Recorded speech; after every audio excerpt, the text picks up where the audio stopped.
आज हम लोग करने वाले हैं स्टैंडर्ड कॉस्टिंग। और स्टैंडर्ड कॉस्टिंग का आज पहला क्लास है।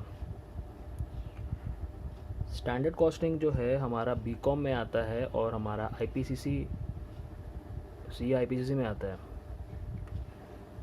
और भी बहुत सारे एग्ज़ाम्स है जिसमें स्टैंडर्ड कॉस्टिंग आता ही आता है। तो उस पॉइंट ऑफ व्यू से ये चैप्टर बहुत ज़्यादा ही इम्पोर्टेंट है, क्योंकि बीकॉम वाले बच्चे अक्सर ये कंप्लेन करते रहते हैं कि स्टैंडर्ड कॉस्टिंग बहुत डिफ़िकल्ट है। तो उस लिहाज से चैप्टर थोड़ा इम्पोर्टेंट हो जाता है, क्योंकि ये कम से कम 10 मार्क्स का तो आता ही है। तो हम लोग स्टार्ट करने वाले हैं स्टैंडर्ड कॉस्टिंग।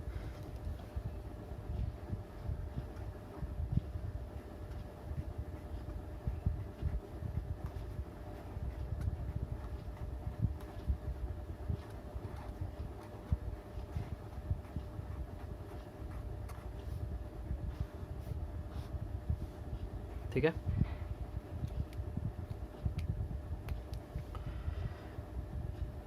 तो सबसे पहले मैं आप लोग से रिक्वेस्ट करूँगा कि ये चैप्टर करने से पहले डिस्क्रिप्शन में लिंक है, प्लीज़ उसे डाउनलोड कर लेना आप लोग, और उसके बाद ये चैप्टर आप लोग यहाँ से करना। डिस्क्रिप्शन में लिंक है, प्लीज़ आप लोग वहाँ से चैप्टर को डाउनलोड कर लेना और उसके बाद यहाँ से इसे करना। ठीक है, तो स्टैंडर्ड कॉस्टिंग चैप्टर तो है, ये कॉस्टिंग में आता है, 10 मार्क्स का है। तो चैप्टर स्टार्ट करने से पहले सबसे पहला क्वेश्चन ये आएगा कि स्टैंडर्ड कॉस्ट का मतलब क्या होता है। स्टैंडर्ड कॉस्ट का मतलब क्या होता है?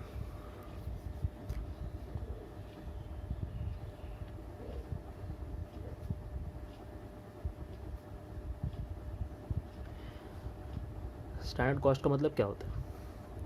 तो स्टैंडर्ड कॉस्ट बेसिकली एक एस्टिमेशन है, एस्टिमेशन या फिर एक प्री डिटरमाइंड, या इसका मतलब होता है कि मैं पहले से एक एस्टिमेशन लगा रहा हूँ, या फिर मैं पहले से एक अनुमान लगा रहा हूँ कि कोई एक पर्टिकुलर प्रोडक्ट अगर मैं प्रोड्यूस करूँगा फ्यूचर में, तो उस केस में कितना कॉस्ट लगने वाला है। फ्यूचर में अगर मैं कोई नया प्रोडक्ट प्रोड्यूस करने वाला हूँ, तो उस केस में कितना कॉस्ट लगने वाला है, वो कॉस्ट मैं पहले से एस्टिमेट कर लेता हूँ। ठीक है, उसे हम लोग क्या बोलते हैं? Standard cost. तो क्वेश्चन ये आता है कि स्टैंडर्ड कॉस्ट निकालते क्यों चाहिए अपने को स्टैंडर्ड कॉस्ट? स्टैंडर्ड कॉस्ट हमें इसलिए चाहिए ताकि अपने एक्चुअल कॉस्ट जो अपने इनकर करेंगे, ठीक है, during production of the product, हमें उसे कंपेयर करना पड़ेगा अपने स्टैंडर्ड कॉस्ट में। और फिर हमें देखना पड़ेगा कि जो हमने बनाया है प्रोडक्ट और जो कॉस्ट इनकर हुई है उसमें कितना वेरिएंसेस है, यानी कितना डिफरेंसेस है। ठीक है, तो इसीलिए हम लोग स्टैंडर्ड कॉस्ट निकालते हैं। हालांकि हमारे क्वेश्चन में स्टैंडर्ड कॉस्ट दिया रहेगा। उसके बाद स्टैंडर्ड कॉस्टिंग क्या होता है?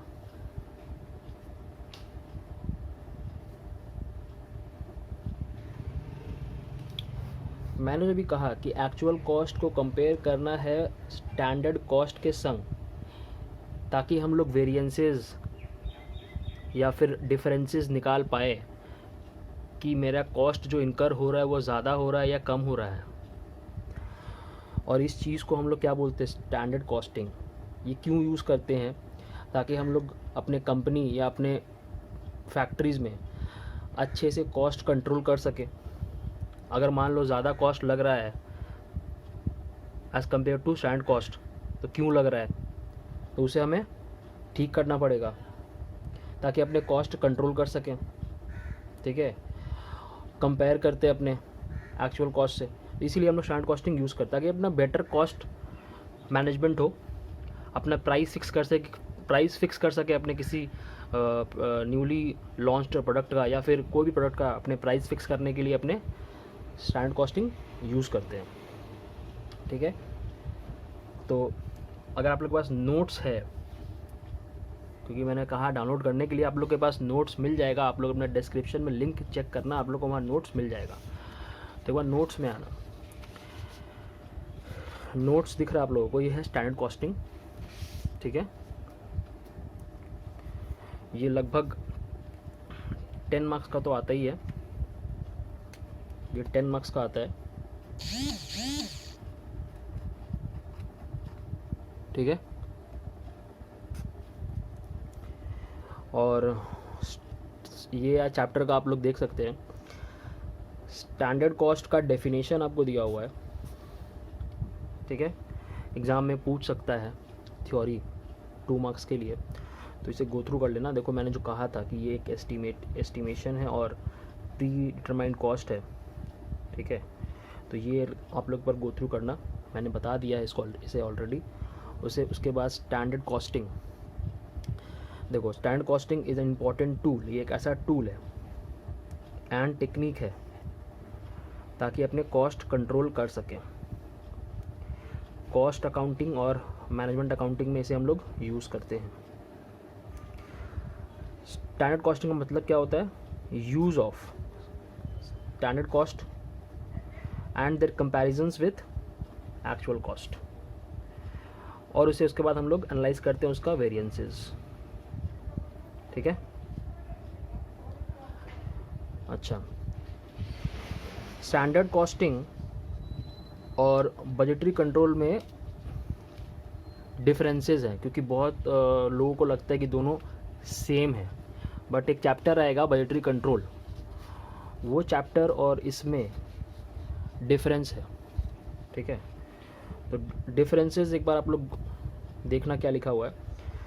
स्टैंडर्ड कॉस्टिंग में क्या होता है, इसमें हम लोग परफॉर्मेंस चेक करते हैं, जिसमें हम लोग एक्चुअल और स्टैंडर्ड कॉस्ट को चेक करते हैं। ठीक है, और इस केस में हम लोग बजटेड फिगर्स को चेक करते हैं और एक्चुअल फिगर्स को चेक करते हैं, मतलब दोनों को कंपेयर करते हैं, तो डिफरेंस वही है। उसके बाद नंबर 2, ये हमारा प्रोडक्शन के हिसाब से हम लोग स्टैंडर्ड कॉस्टिंग बनाते हैं। ठीक है, बट जो बजटरी कंट्रोल होता है वो मैनेजमेंट के प्लान के हिसाब से बनता है कि कितना बजट हमारा है और कैसे अपने काम करने वाले हैं। जो स्टैंडर्ड कॉस्टिंग है वो हमारा कॉस्ट डिटेल्स तक ही सीमित है, और बजटरी कंट्रोल में कॉस्ट डिटेल भी लेते हैं और फाइनेंशियल डेटा भी लेना पड़ता है। ठीक है, फाइनेंशियल डेटा में जैसे बैड डेट हो गया, इंटरेस्ट हो गया, बैंक इंटरेस्ट हो गया, ये सारा चीज़ फाइनेंशियल डेटा में आएगा, बट इसमें वो नहीं आएगा, इसमें सिर्फ कॉस्टिंग का डेटा आएगा, मटेरियल, लेबर, ओवरहेड्स। ठीक है, उसके बाद कंसेप्ट, ये यूनिट कंसेप्ट है, एक पर्टिकुलर प्रोडक्ट पे काम होता है, और ये टोटल कंसेप्ट है कि total as a factory, as a company में काम होता है। तो स्टैंडर्ड कॉस्टिंग उस लिहाज से बहुत नैरो कंसेप्ट है, और बजटरी कंट्रोल हिसाब से बहुत ही वाइड कंसेप्ट है। तो ये डिफरेंसेस एग्ज़ाम में पूछ सकता है। ठीक है, अब हम लोग आगे देखने वाले हैं वेरिएंसेस।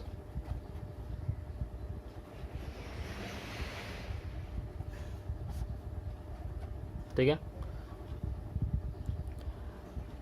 वेरिएंसेस का मतलब होता है अपने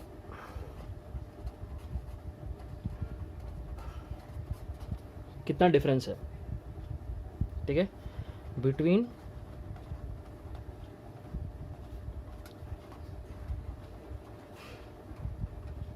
two variables.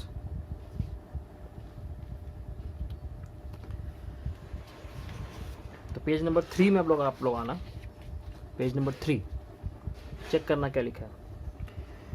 Variances means difference between any two variables. इसका मतलब डेविएशन भी होता है या फिर वेरिएशन भी होता है। एक्चुअल फिगर्स का डेविएशन है from the standard figure.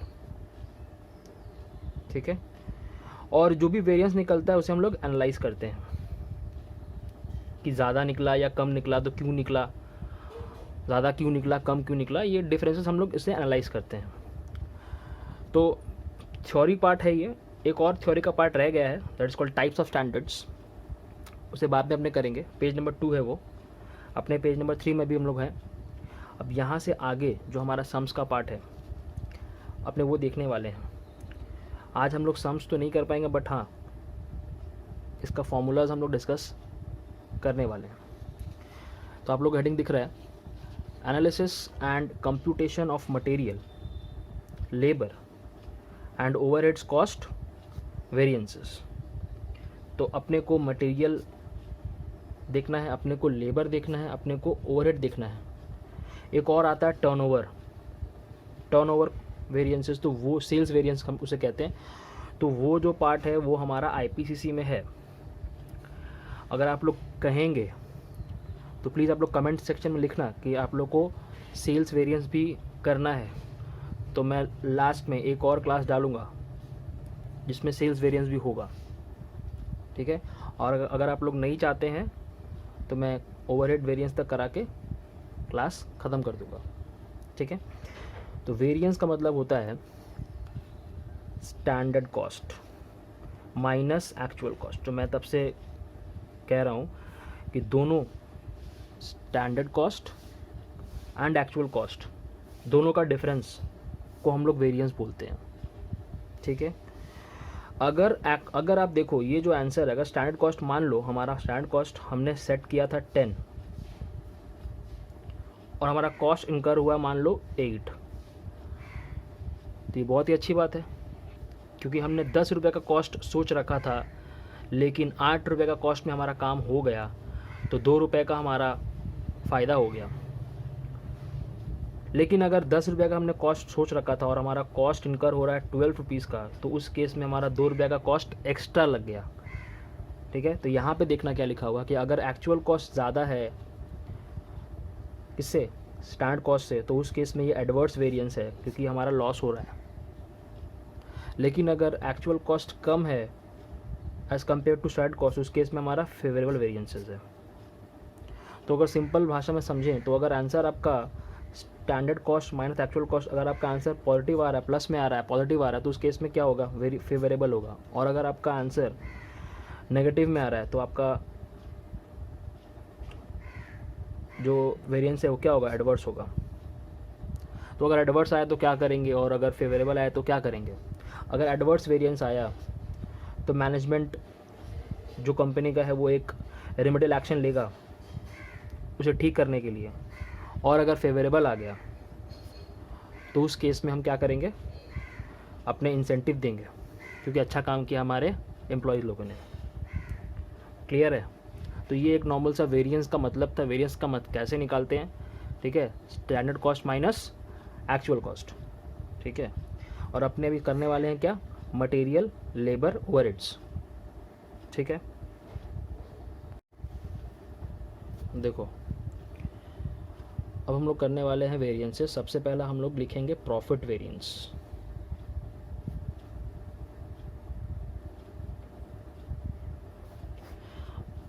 Profit कैसे निकलता है, प्रॉफिट निकलता है सेल्स माइनस कॉस्ट। तो क्या आता है हमारा,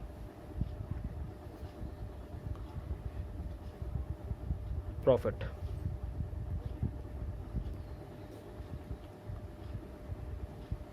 अब कॉस्ट में हमारा 3 मेजर एक्सपेंसेस है, एक मटेरियल, दूसरा लेबर और तीसरा ओवरहेड्स। तो सेल्स माइनस कॉस्ट प्रॉफिट निकलता है। तो हमें मटेरियल का क्या निकालना है, मटेरियल का वेरिएंस, लेबर का वेरिएंस और ओवरहेड का वेरिएंस। और सेल्स में सेल्स वेरिएंस। लेकिन सेल्स वेरिएंस जो निकालते हैं इसका 2 तरीका होता है। पहला टर्नओवर बेस्ड और दूसरा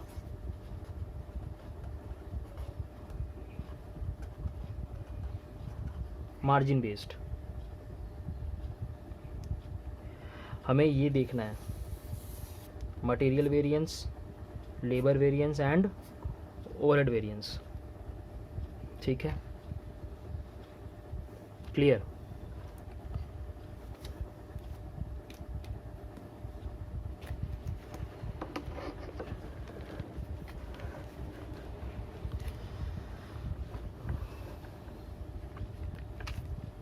तो आप देखो हेडिंग है मटेरियल कॉस्ट वेरिएंस। ठीक है,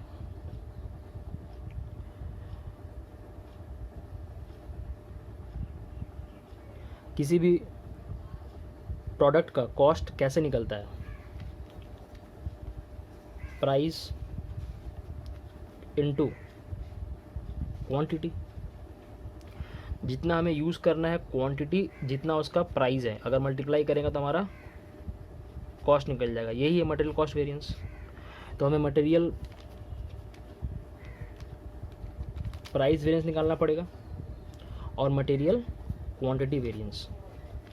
मतलब क्या बोला मैंने? Material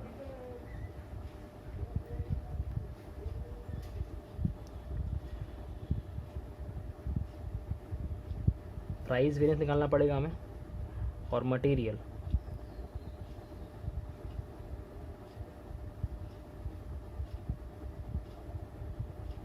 quantity variance. Material quantity को हम लोग मटेरियल यूसेज वेरिएंस भी बोलते हैं। ठीक है, मटेरियल यूसेज वेरिएंस भी बोलते हैं। ठीक है, प्राइस वेरिएंस, नाम में ही प्राइस है, इसका मतलब ये है कि change in price. Price variance का मतलब होता है चेंज इन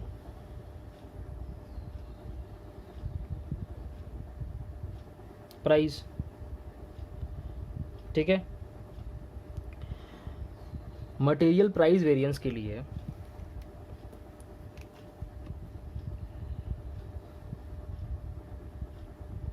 हमारा परचेज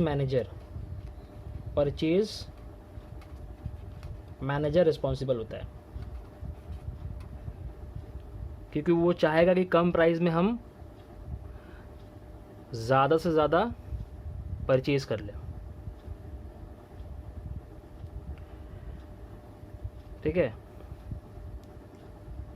और यहाँ पे क्या है? Material quantity variance. नाम में क्वांटिटी है, मतलब चेंज इन क्वांटिटी।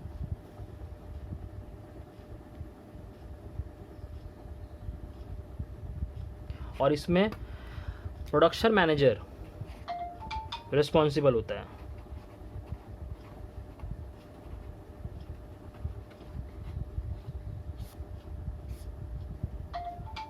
ठीक है, तो अगर ध्यान देना आप लोग, तो इसका अगर फॉर्मूला मैं बनाऊं, चेंज इन प्राइस, क्योंकि जैसे मैंने पढ़ा था स्टैंडर्ड माइनस एक्चुअल हमें करना है ताकि क्या निकले? वेरिएंस। और क्योंकि ये प्राइस है तो standard price minus actual price. ठीक है, तो standard price minus actual price, और हम मल्टीप्लाई यहाँ पे करते हैं एक्चुअल क्वांटिटी। जितना हमारा क्वांटिटी लग रहा है उतना तो लगेगा ही लगेगा, और जो हमारा प्राइस का डिफरेंस है उससे अपने कंपेयर करेंगे कि कितना वेरिएंस हुआ है। और इस केस में हम लोग को फिर वापस स्टैंडर्ड माइनस एक्चुअल करना है, और यहाँ पे हो गया क्वांटिटी, और हमें यहाँ मल्टीप्लाई करना पड़ेगा स्टैंडर्ड प्राइस से, क्योंकि स्टैंडर्ड प्राइस पे, अगर स्टैंडर्ड प्राइस पे अपने सामान परचेज करते तो उस केस में जो हमारा डिफरेंस हो रहा है क्वांटिटी का, वो कितना आता है। ठीक है, इसका एक ग्राफ है वो अगर आप लोग देखेंगे कि अपने यहाँ पे एक्चुअल क्वांटिटी क्यों ले रहे हैं और यहाँ पे अपने स्टैंडर्ड प्राइस क्यों ले रहे हैं, तो ये आप लोग को समझ में आएगा।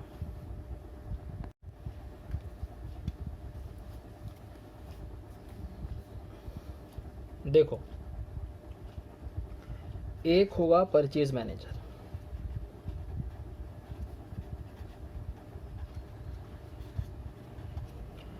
और एक है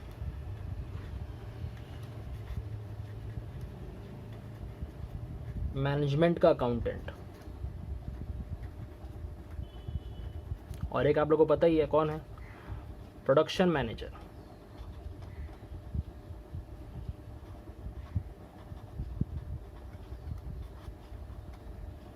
ठीक है, अब हमने क्या पढ़ा? हमने पढ़ा कि मटेरियल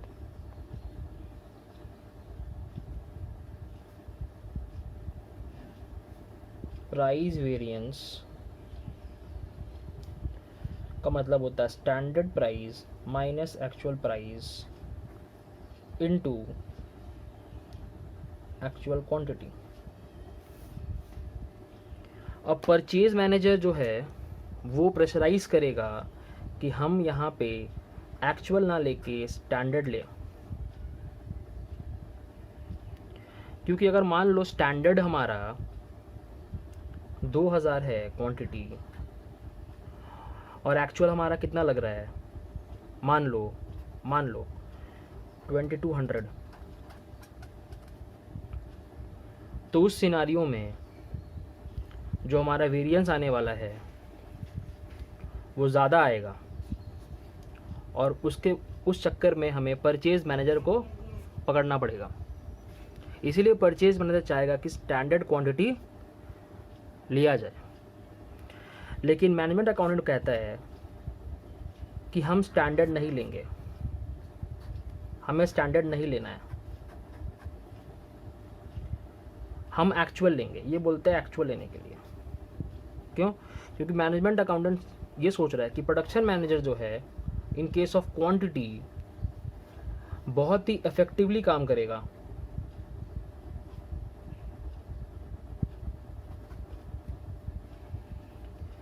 और उस लिहाज से मान लो यहाँ पे एक्चुअल में 1800 आया तो हम 1800 लेंगे।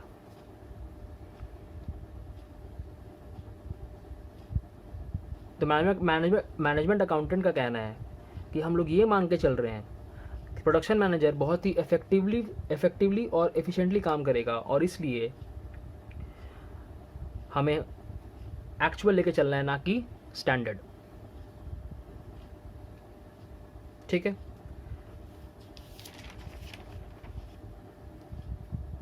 मटेरियल यूसेज वेरिएंस, इसका फॉर्मूला है standard quantity minus actual quantity, और हम यहाँ मल्टीप्लाई करने वाला है स्टैंडर्ड प्राइस के संग। क्वेश्चन आता है कि यहाँ पे एक्चुअल प्राइस क्यों नहीं लेते,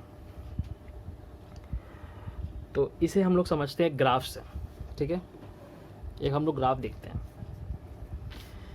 ये हमारा y एक्सिस है और ये हमारा x एक्सिस, ये y एक्सिस और ये हमारा x एक्सिस, ये a। ठीक है, तो ये जो है ये प्राइस का एक्सिस और ये हमारा क्वांटिटी का। ठीक है, तो चलो मान लो हमारा ये है स्टैंडर्ड प्राइस इतना, स्टैंडर्ड क्वांटिटी इतना यहाँ तक, और ये हमारा है स्टैंडर्ड प्राइस, हमारा इतना स्टैंडर्ड प्राइस लग रहा है। ठीक है, अब एक लाइन ड्रॉ कर लो। ठीक है,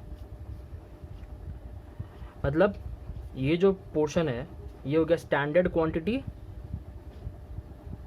और स्टैंडर्ड प्राइस, इतना पोर्शन क्लियर। हमारा एक्चुअल क्वांटिटी मान लो थोड़ा और ज़्यादा लग रहा है,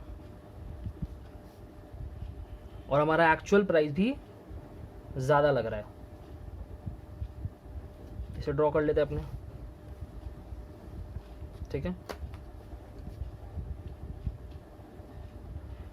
अब नंबरिंग करते हैं, चलो मान लो ये हमारा 10 है, ये हमारा 12 है,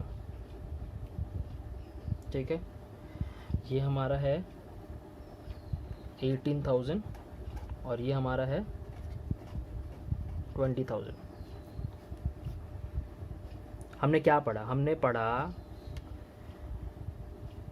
कि material price variance is equal to standard price minus actual price into actual quantity. मतलब ये हमारा स्टैंडर्ड प्राइस है और ये हमारा एक्चुअल प्राइस है, इस standard price minus actual price, ठीक है, ये बच रहा हमारा, ठीक है। मल्टीप्लाई क्या करना हमें? मल्टीप्लाई करना हमें एक्चुअल क्वांटिटी, यानी यहाँ से लेके यहाँ तक ये पूरा हमें मल्टीप्लाई करना है, यानी ये पूरा जो है हमारा बॉक्स, ये हमारा हो गया मटेरियल प्राइस वेरिएंस, ठीक है। अब जो फॉर्मूला हमारा है वो है मटेरियल क्वांटिटी वेरिएंस का, standard quantity minus actual quantity, ठीक है, इनटू स्टैंडर्ड प्राइस। क्वेश्चन आता है कि यहाँ पे अगर हम लोग एक्चुअल प्राइस लेते तो क्या होता, ठीक है। तो अब देखो standard quantity minus actual quantity, यानी ये वाला पार्ट मल्टीप्लाई किससे करना है? स्टैंडर्ड प्राइस से, यानी यहाँ से लेके यहाँ तक ही लेना है हमें, यहाँ से लेके यहाँ तक ही लेना है, ठीक है। अब अगर हम एक्चुअल प्राइस ले लेते हैं तो ये एक्चुअल प्राइस है, यानी ये हमें यहाँ तक शिफ्ट करना पड़ता, उस केस में ये डबल काउंटिंग होता ये पोर्शन, इसीलिए हम लोग यहाँ पे स्टैंडर्ड प्राइस लेते हैं ताकि एक्सेस पोर्शन 2 बार काउंट ना हो, इसीलिए यहाँ पे क्या आता है? Standard price. क्लियर? ठीक है, तो ये हमारा नोट्स है, पेज नंबर 4 में हम अपने आएंगे, पेज नंबर 4 में अपने आएंगे। तो ध्यान देना, यहाँ पे सब स्टार्टिंग हमने किया है प्रॉफिट वेरिएंस से, जो मैंने सिखाया था सेल्स माइनस कॉस्ट। सेल्स के अंदर 2 चीज़ आता है, एक है टर्नओवर बेस्ड और एक है मटेरियल बेस्ड, और कॉस्ट के अंदर आता है मटेरियल, लेबर एंड ओवरहेड। हमने मटेरियल डिस्कस अभी किया, तो आप चेक करो मटेरियल में क्या क्या है। मटेरियल में चेक करो तो यहाँ पे दिख रहा है मटेरियल के अंदर 2 जो आइटम है, एक है मटेरियल प्राइस वेरिएंस और एक है मटेरियल यूसेज वेरिएंस। यूसेज का भी 2 पार्ट है, एक मिक्स वेरिएंस और एक है यील्ड वेरिएंस। इसे हम लोग लेटर पार्ट में देखेंगे, पहले ये और ये हमें देखना है, ठीक है। तो ये यहाँ पे डिस्कशन मैंने लिखवाया है, जो मैंने अभी एक्सप्लेन किया, ये वही सारा चीज़ है जो यहाँ पे लिखा हुआ है, ठीक है। Change in price and change in quantity, ठीक है। परचेज मैनेजर इसमें रिस्पॉन्सिबल होगा और इसमें प्रोडक्शन मैनेजर रिस्पॉन्सिबल होगा। तो नीचे में कुछ पॉइंट्स लिखा हुआ है, ये जो पॉइंट्स है मैंने अभी मैंने बताया भी था मटेरियल के केस में कि चेंज इन प्राइस एक होता है फॉर मटेरियल, प्राइस वेरिएंस के केस में होता है चेंज इन प्राइस, और ऐसे होता है परचेज मैनेजर रिस्पॉन्सिबल, और in case of material usage variance production manager is responsible, ठीक है। नेक्स्ट पार्ट में मैंने फॉर्मूला लिख के दिया आप लोगों को, जो मैं लिख चुका हूँ, ठीक है। Mix variance and yield variance हम लेटर पार्ट में करेंगे, ठीक है। फिर भी अगर आप लोगों को फॉर्मूला देखना देख सकते हैं, ठीक है। मैं भी एक्सप्लेन नहीं करूँगा क्योंकि उसके लिए मुझे एग्जांपल लेना पड़ेगा, ठीक है। तो मटेरियल प्राइस वेरिएंस बताया था मैंने, ये फॉर्मूला है, और यूसेज वेरिएंस का ये फॉर्मूला। अगर कोई क्वेश्चन में कहे कि मटेरियल कॉस्ट वेरिएंस कैसे निकलता है, तो लॉजिकल है standard cost minus actual cost, ठीक है, ठीक है। लेबर कॉस्ट वेरिएंस में अपने आते हैं, लेबर कॉस्ट वेरिएंस में 3 पार्ट, ठीक है। इसमें भी लॉजिक है, देखो लेबर कॉस्ट वेरिएंस जैसे नाम से ही है, कॉस्ट निकालना अपने को, तो अपने को रेट चाहिए और अपने को कितना घंटा काम हुआ है, अपने को आर चाहिए, rate into R is equal to cost. तो यहाँ पे उसी प्रकार रेट है और एक एफिशिएंसी है, मतलब कितना आर अपने काम किए। और ये एक नया इसमें आया आइडल वेरिएंस। ये क्या है? आइडल वेरिएंस का मतलब होता है कि लेबर कितने देर बैठे हुए थे और उनका पेमेंट उन्हें मिला, ठीक है, वो हो गया हमारा लेबर आइडल वेरिएंस, ठीक है। इसे अपने नेक्स्ट क्लास में डिस्कस करेंगे, ठीक है, क्योंकि आज का वीडियो लंबा बन रहा है। नेक्स्ट क्लास में अपने लेबर कॉस्ट वेरिएंस देखने वाले हैं और अपने देखने वाले हैं ओवरहेड वेरिएंस, ठीक है, और उसके बाद अपने सम्स कर लेंगे, ठीक है। चलो, थैंक यू।